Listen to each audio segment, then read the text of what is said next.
नमस्ते। मेरा नाम डॉक्टर जय आर अनम है। मैं मुंबई स्थित ब्रेस्ट कैंसर, ब्रेस्ट ऑन्कोप्लास्टी और एस लिम्फा सर्जन हूँ।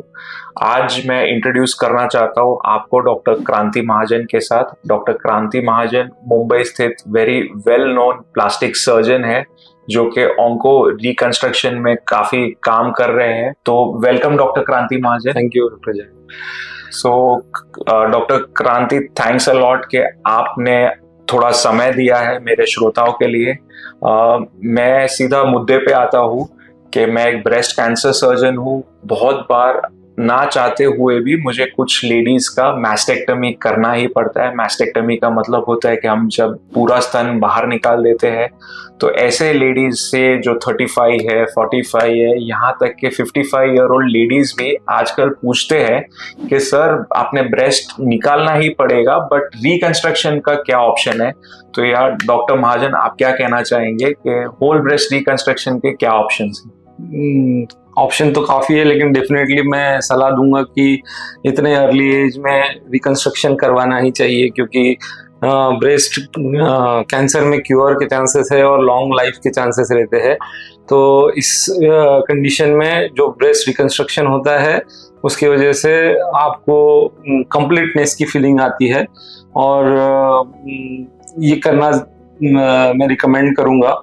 इसमें आप एक तो अपने खुद के बॉडी के टिश्यूज यूज करके ब्रेस्ट रिकंस्ट्रक्ट कर सकते हो, या सिलिकॉन इम्प्लांट्स के हेल्प से भी आप ब्रेस्ट रिकंस्ट्रक्ट कर सकते हो।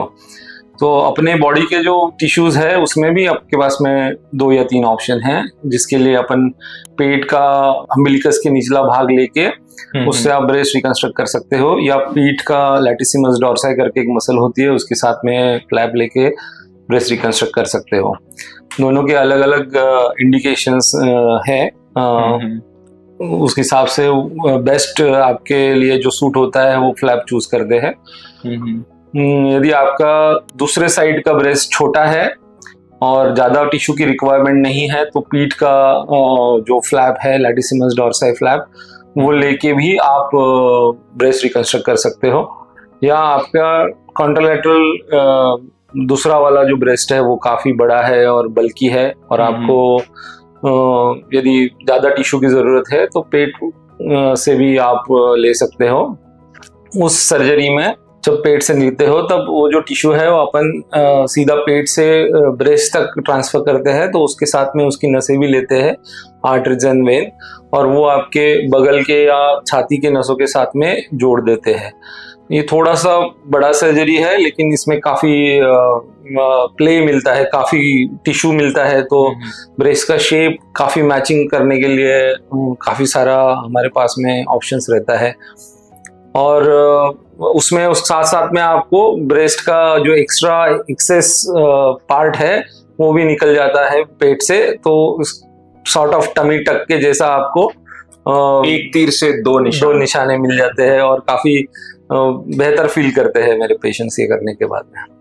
तो मैं यही फिर से मेरे श्रोताओं को कहना चाहूँगा कि breast reconstruction is very much safe, very much doable. अगर आप यंग है, कि आप फिट है, आप एक कंप्लीटनेस महसूस करना चाहते हैं तो डेफिनेटली ब्रेस्ट रिकंस्ट्रक्शन करना चाहिए।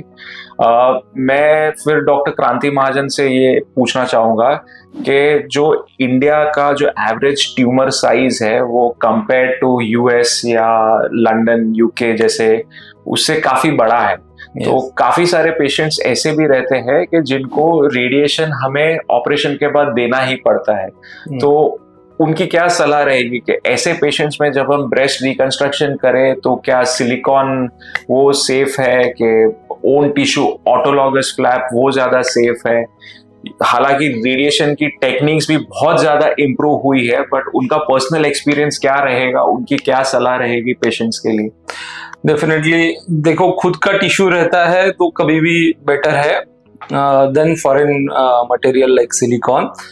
तो जिन लोगों में संभव है उन लोगों के लिए खुद का टिश्यू यूज करके ब्रेस्ट बनाना हमेशा के लिए अच्छा है।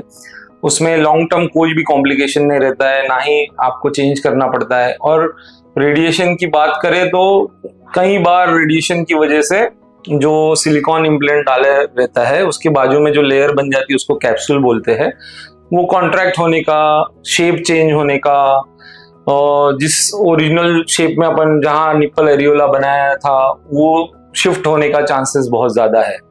और ये सिलिकॉन इम्प्लांट मैक्सिमम 15 साल तक चलते हैं, उसके बाद में उसको चेंज भी करना पड़ता है।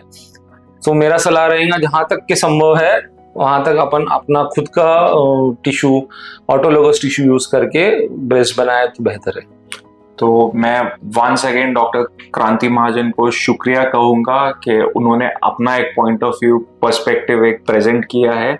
बट मेरी बातचीत डॉक्टर क्रांति महाजन के साथ शुरू रहेगी, हम आगे भी कुछ सवाल जवाब करेंगे। आप प्लीज कुछ आपको डाउट्स है, आप कुछ सवाल पूछना चाहते हैं डॉक्टर क्रांति महाजन को तो नीचे दिए गए कमेंट सेक्शन में लिखिए, मैं या मेरी टीम आपको संपर्क जरूर करेंगे। Thank you. All the best.